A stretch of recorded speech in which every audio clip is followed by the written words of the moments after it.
Hey everybody, how's it going? Welcome to the episode of Finish and Blow. Hopefully you guys are having a good week so far. This week we had a very interesting mix of news, so I want to kick things off with a trailer and some images for a film called Bloody Destiny. Now I really don't know a lot about this movie. I couldn't find like an official synopsis or anything like that, but from what I can tell in the trailer, it looks like the action is going to be very good. It looks like it's going to have that tournament style progression to the film. It kind of reminds me of like Fatal Contact or Unleashed a little bit, maybe more than like Fists of Legend or Warrior or anything like that. But I'm really interested to see what this movie has to offer because it's so under the radar. Now, I'm really surprised that it's really under the radar. It comes out June 26th, if I remember, like the end of this month. So it's right around the corner, and it feels like there's not really a lot of information about it. But check out the trailer. Let me know what you guys think about it. If you know more about the film, if you're looking forward to it or not, let me know in the comments because I always love to hear your guys' opinion on things. Of course, I think you guys are going to be a lot more vocal about this new information that we have about The Rock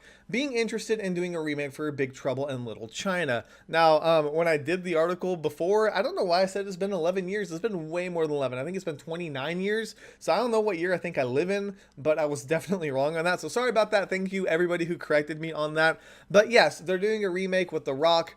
Supposedly The Rock's in it, like he's still in talks for it, but given the fact that he wants to produce it and do a lot more with the film, I feel like it's going to be more of a solid entry with him.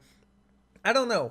What do you guys think about this? Do you think it's going to be good? A lot of people that I've heard from or talked to aren't really sure about The Rock playing that, the Kurt Russell role for the film. Like, I don't know. It really depends. Like, The Rock can do a lot of great things, and I feel like you can add a lot more like comedy to The Rock if you give him the ability to do so. Like, it doesn't always have to be like Fast and Furious where he's like super macho. He's got a really strong comedic side. He's done a ton of comedy movies. So I feel like he can balance both of them and you can get the most out of it. But it really depends on what other people have to say. But it's really strange to see these kind of like former big wrestlers, and I'm not saying they're not big now, but like Hulk Hogan, The Expendables 4, The Rock doing the Big Trouble in Little China remake, and that may even be why he's not doing The Expendables 4. Who knows? Maybe he wants to do this as a passion project and that's what he decided to do. But it's just interesting to see these kind of like wrestlers that we grew up with watching when we were younger kind of stepping back into the silver screen and making a bigger impact on action, just the action genre in and of itself. I don't know what I'm saying. You guys know what I'm talking about. Kind of, maybe. Let me go ahead and continue forward before I make an absolute fool of myself. Okay. So there's a film coming out based on a book franchise called Daughter of the Monkey King. Now, there isn't a lot to know about this first film that's coming out. It's starting filming, I think it's going to be in Canada, like Canada and China, if I remember correctly, later this year, early next year. So it's going to be a while before we actually get to see anything of it. But I'm actually really curious about it. Like, I feel like it's a fresh way to introduce the Monkey King to like Western audiences. This is based on the book series. So the author has written, I think, 4 or 5 books on this franchise. So if it does well, it's going to be able to continue to move forward. What's really got me excited about this, though, is the fact that we could have a strong female, a younger female lead in a film franchise. I think that's really sorely needed right now. We've got a few female action stars, but most of them have been in the genre for years now, and we already know who they are. We know what they're capable of, and it's kind of going over and over again. But I feel like with Daughter of the Monkey King, like since it's geared toward a younger audience, you can really do a lot more with it. I'm really hoping that they find some new talent and, showcase her abilities and let us see kind of what the next generation has to offer. That would be absolutely fantastic.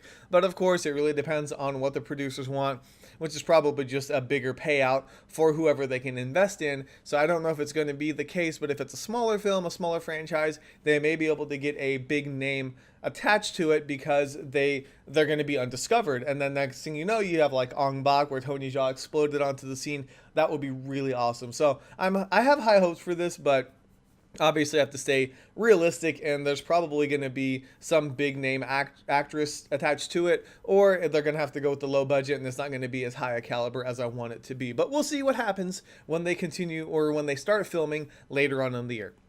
Okay.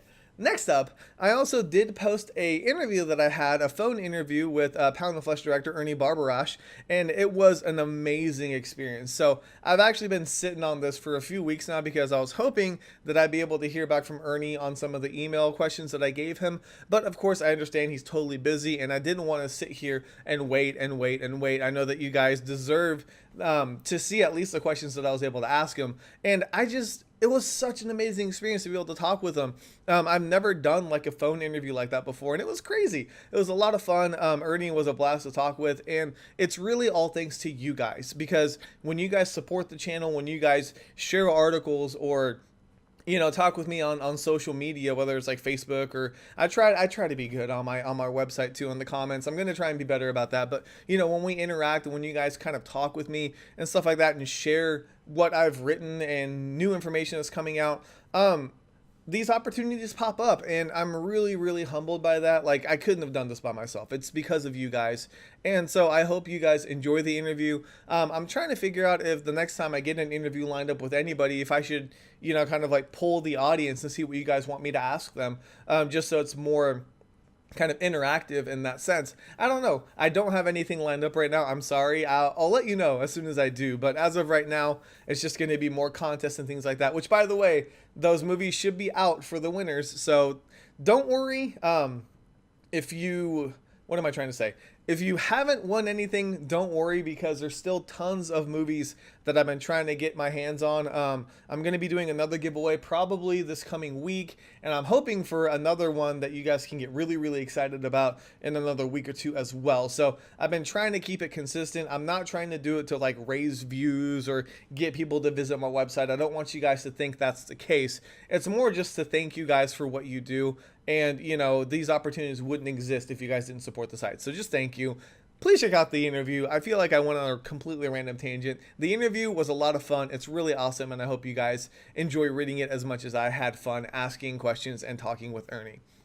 Okay, lastly, on the news side of things, we had another trailer for Mission Impossible. Now, Mission Impossible is one of those franchises where it's like I kind of grew out of it, but now I'm back into it, especially with like Ghost Protocol, and now with Rogue Nation. I feel like they're really, really striking the action in a new and interesting direction. And I talked about this in my article as well, but I feel like the way that the stunts play out like the old Jackie Chan stunts. Is like you have this set objective, you know what they want to do, but things happen, they have to improvise, their life is at stake, everything's, just the tension level is extreme.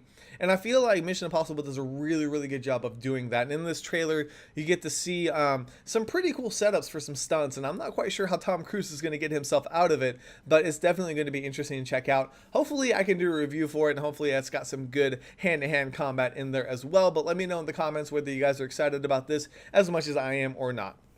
Okay, lastly, did a review for the Kingsman. Now, I talked about this last week. I talked about that I wanted to do it. I've been wanting to do it. Holy cow, I'm so glad that I finally sat down and watched this movie. And it's kind of cool because, like, I just talked about the spy genre, and we went from Mission Impossible to the Kingsman. But if you guys have not seen this movie, I don't even know if I should tell you to read my review. I really, really think you guys should go check this movie out because it is an absolute blast. And if you guys want to know more about it, then you can check out my review. But if you want to stay as in the dark as possible, which I suggest learning as little about this movie as you can, and then going out and supporting it, because if anything, if you guys want to take anything from this little rant that I have, Brad Allen is the one who did the choreography for it. So, he's been on Jackie Chan's stunt team. He fought Jackie in Gorgeous. He's done choreography for dozens of movies since then. Hellboy 2, what am I thinking of? Scott Pilgrim versus the World, The World's End, all those movies. And so, we really need to support the people who do a fantastic job in the industry. So if you guys have the ability to, please support the Kingsman and let people know that we're excited for the sequel as well. But if not, check it out anyways. It's an awesome film, and I think everybody who gives it a chance will definitely enjoy it. Okay, I'm done talking now. I feel like I've been going for quite some time, and I went on some random tangents, but Thank you guys really for the support that you guys have given me. It's awesome. It gives me a reason to wake up every day and to do the things that I do, and it just helps me push myself a little bit more and hopefully give you guys more and more in return as well. But that's all I have for this week, so hopefully next week we'll have some more cool things to talk about. Thank you guys so much for watching. This is K Miller, and this week has been finished.